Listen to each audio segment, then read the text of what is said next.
Hello, everyone. How are you?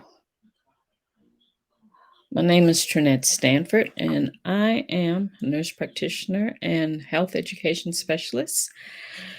And um, have a company called Totally About Diabetes, which is a coaching, education, and support program for focus on women who are 40 years old and above that may have prediabetes, diabetes, or any related chronic condition. So today, hey, Patty. So, today, what we're going to talk about is how to prevent problems with your mind, that we want to sharpen our mind.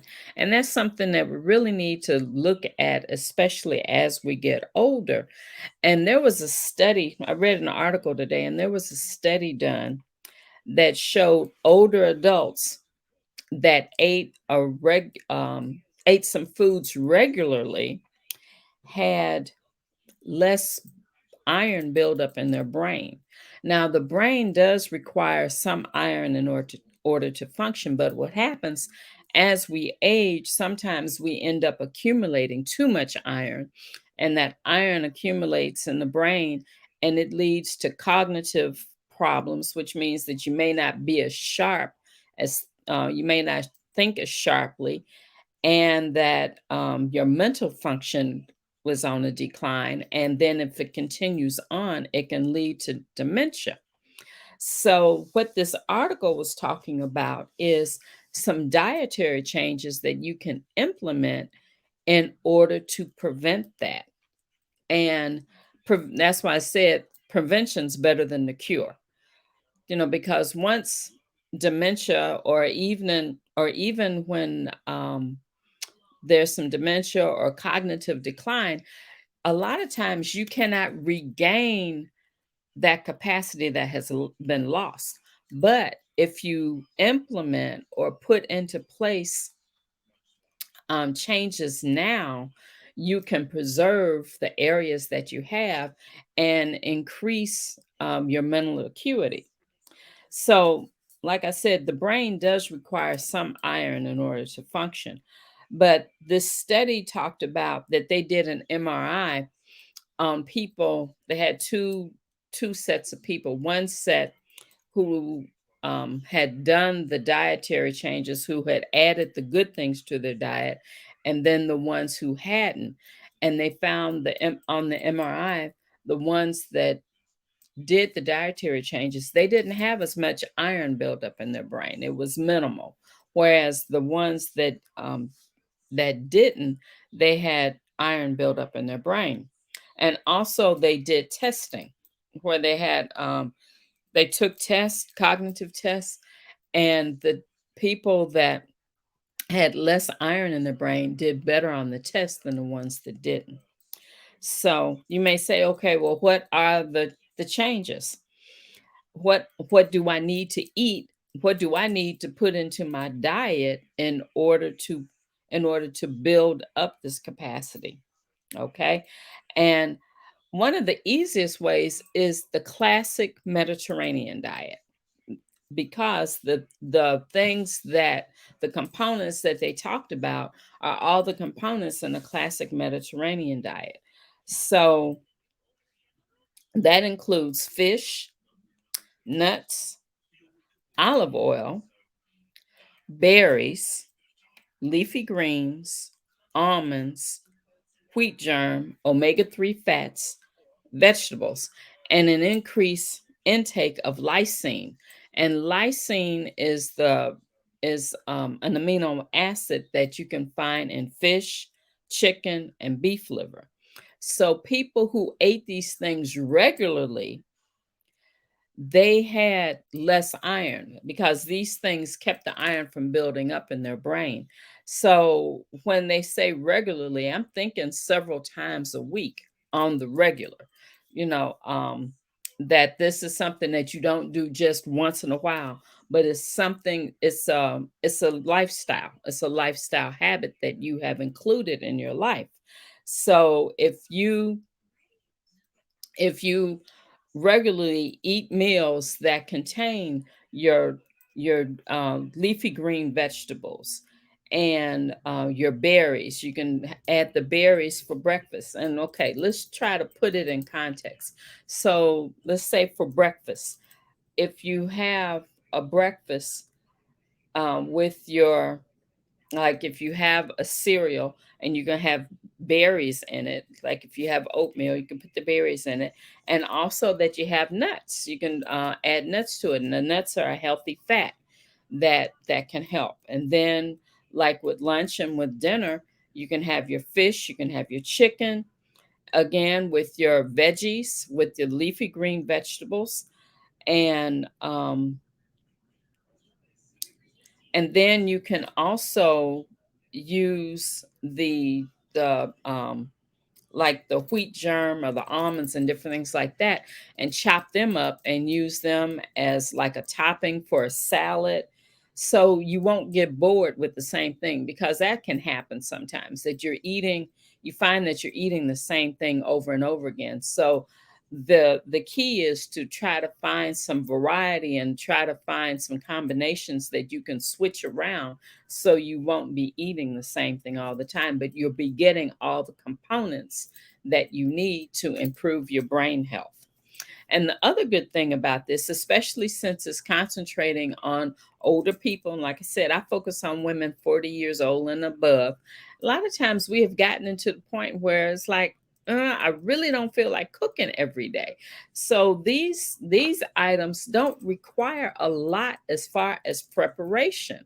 It's nothing. It's no detail, not a whole lot of detail that's involved in preparing these things. Because, like, one day you can have, like, if you can make a salad, for instance, and I was thinking, if you can make a salad with kale, if you can mix it with kale and romaine, and you can also put in some like cucumbers or radishes, bell peppers, different things like that. You'll be having all different kinds of colors, but at the same time, when you're using robust, robust greens like that, you can make a salad, and you can eat off of it a couple of days. It does not go bad. Whereas if you use any other kind of green, it may wilt, and it it'll go bad. It'll wilt and become all soggy and everything.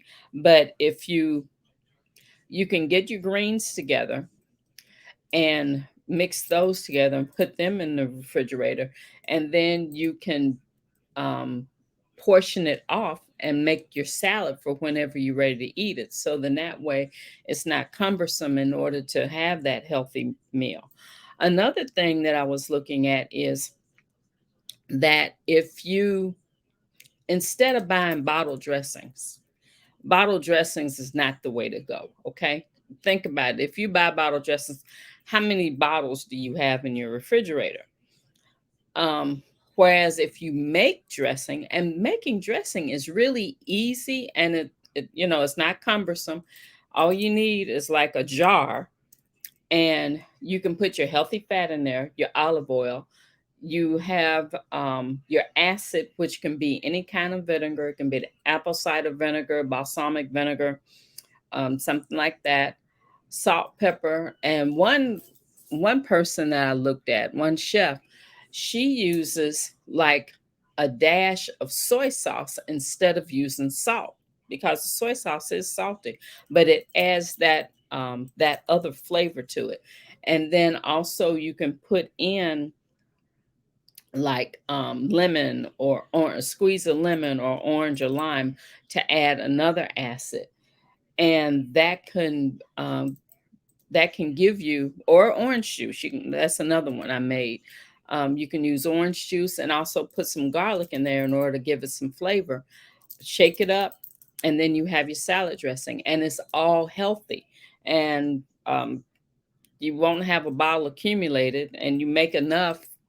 It, you'll be able to use it in a few days. So, that's another option that you have. As far as veggies are concerned, the non-starchy veggies, you can. I was reading something else because they were talking about, especially if you have thyroid issues, it's best not to eat a lot of raw cruciferous vegetables. The cruciferous vegetables are the broccoli, the cauliflower, Brussels sprouts, those vegetables like that. Said that they have a tendency to um, add more burden to the thyroid. So it's best to cook those things. So, put them in you can roast them, throw them in the oven on a sheet pan and roast them. And that will bring out the flavor. And plus, that will still be preserving the nutrients and vitamins in it. Or you can throw them in the air fryer. If you have an air fryer, that's another great way in order to put those vegetables in order to cook them. And you will still get all the good stuff out of it. You'll have your nutrients and your vitamins from it. And so again, you cut up your vegetables, salt and pepper, sprinkle over some olive oil, and throw them in the fryer, and you'll be good to go. Another thing that they recommended was vitamin E. And that's something that I know it used to be really big back in the day. The cardiologist recommending everything, but it's kind of fallen out of favor.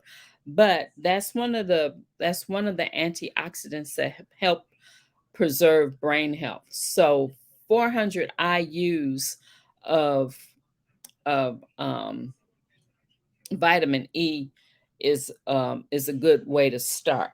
And a little vitamin E capsule to take every day. So and so that's what I wanted to talk to you about was using using your diet as medicine. That your food is protection, your food is your medicine in order to improve or maintain your brain health. Okay, so that's what I have for you tonight. So I want you to think about some kind of combinations that you can use in order to improve or in order to continue to enhance your brain health. Okay. All right. So I am scheduling a webinar. I'm working on the page now, but the webinar will be talking about some things in order to help control your blood sugars. Okay. So again, think prevention. Prevention's better than the cure. And you can add these different foods in order to help preserve your brain health. Fish, nuts, olive oil, berries, leafy greens, almonds, wheat germ, omega-3 fats, and fish, chicken, and beef liver will give you your lysine, your amino acid. Okay. I want to thank you for your attention. And if you're looking at this on the replay, do me a favor, put in hashtag replay. And if you have any questions or concerns, as always, you can put them in the comments. Okay. Everybody have a great day, and I will talk to you later. Bye.